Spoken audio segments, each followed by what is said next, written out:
नमस्कार, बहुत स्वागत है आपका न्यूज़ 18 के डिजिटल प्लेटफॉर्म पर। मैं हूं प्रशांत कटारे और आज बताएंगे आपको आखिर क्या है मोदी और पुतिन का रूबल रुपया पैक्ट और डिफेंस से लेकर न्यूक्लियर तक क्या हुई है डील। भारत और रूस के बीच आखिर कितने हुए हैं समझौते, डिटेल में बताएंगे आपको।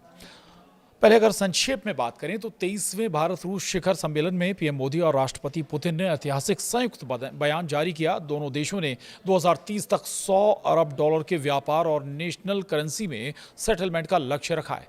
रक्षा क्षेत्र में मेक इन इंडिया के तहत सह उत्पादन और टेक्नोलॉजी ट्रांसफर पर सहमति बनी है।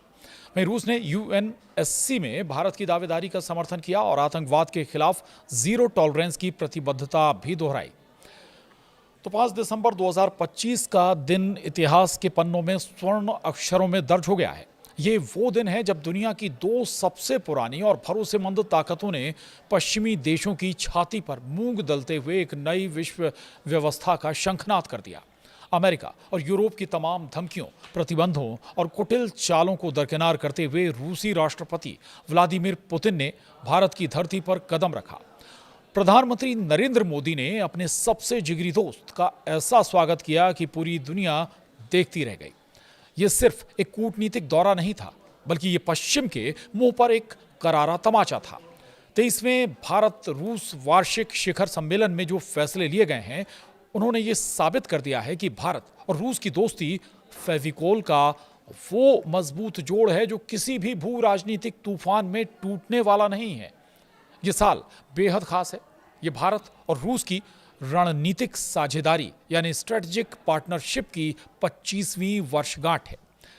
साल 2000 में जब व्लादिमीर पुतिन पहली बार राष्ट्रपति के तौर पर भारत आए थे, तब जो बीज बोया गया था, आज 2025 में वो एक विशाल वटवृक्ष बन चुका है।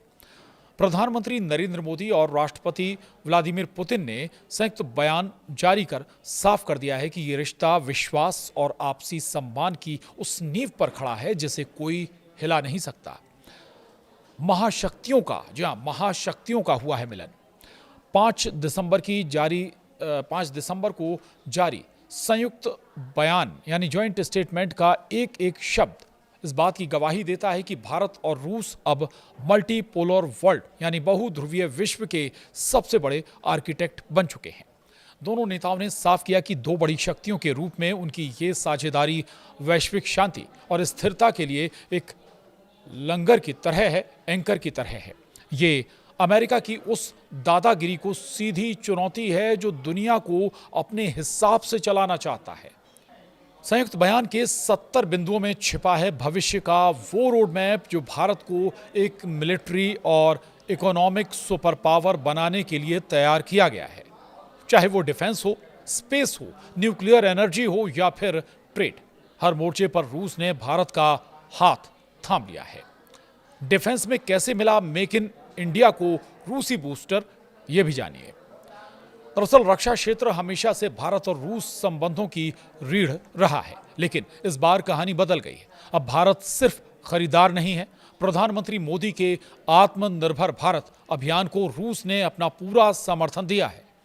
संयुक्त बयान के पैराग्राफ 28 से 31 में साफ लिखा है कि अब रिश्ता खरीद फरोख्त से आगे बढ़कर को डेवलपमेंट और को प्रोडक्शन यानी सह विकास और सह उत्पादन पर आ गया है।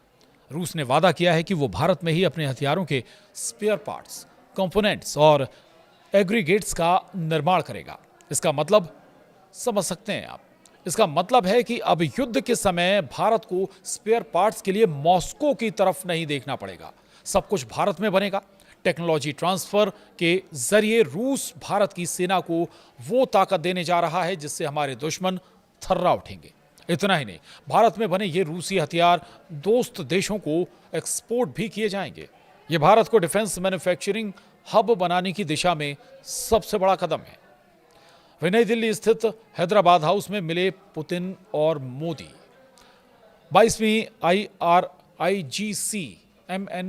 IRIGC बैठक जो 4 दिसंबर 2025 को हुई, उसमें यह तय किया गया कि भारत की सुरक्षा जरूरतों के हिसाब से एडवांस्ड डिफेंस टेक्नोलॉजी का साझा विकास होगा। ये उन पश्चिमी देशों के लिए बड़ा झटका है जो भारत को अपनी शर्तों पर हथियार बेचना चाहते थे। अब डॉलर को बाय बाय 100 अरब डॉलर का लक्ष्य रखा गया है। संकेत समझिए आप, डॉलर को बाय बाय। अर्थव्यवस्था के मोर्चे पर मोदी और पुतिन ने जो फैसला लिया है वो डॉलर की बादशाहत को सीधा चैलेंज है। दोनों नेताओं ने 2030 तक द्विपक्षीय व्यापार को 100 अरब डॉलर तक ले जाने का लक्ष्य रखा है। लेकिन सबसे बड़ी बात यह है कि यह व्यापार डॉलर में नहीं बल्कि नेशनल करेंसी यानी रुपया और रूबल में होगा। संयुक्त बयान के पैराग्राफ 13 में साफ लिखा है कि दोनों देश अपने नेशनल पेमेंट सिस्टम को एक दूसरे से जोड़ने पर काम करेंगे, यानी भारत का यूपीआई और रूस का एमआईआर या अन्य सिस्टम एक साथ काम करेंगे। इससे पश्चिमी देशों के प्रतिबंध यानी सैंक्शंस धरे के धरे रह जाएंगे, बिना किसी रुकावट के व्यापार होगा। इसके अलावा भारत और यूरेशियन इकोनॉमिक यूनियन EAEU के बीच फ्री ट्रेड एग्रीमेंट FTA पर बातचीत तेज करने का फैसला लिया गया है। ये भारत के लिए एक बहुत बड़ा बाजार खोल देगा। ये कहा तेरिनबर्ग और कजान में भारत के 2 नए वाणिज्य दूतावास यानी कॉन्सुलेट्स खुलने जा रहे हैं।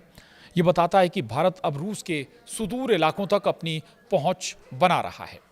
वहीं पुतिन और मोदी के सामने समझौतों का आदान प्रदान हुआ है। तो एनर्जी और न्यूक्लियर, भारत की ऊर्जा और सुरक्षा से जुड़े कई समझौते भी हुए हैं।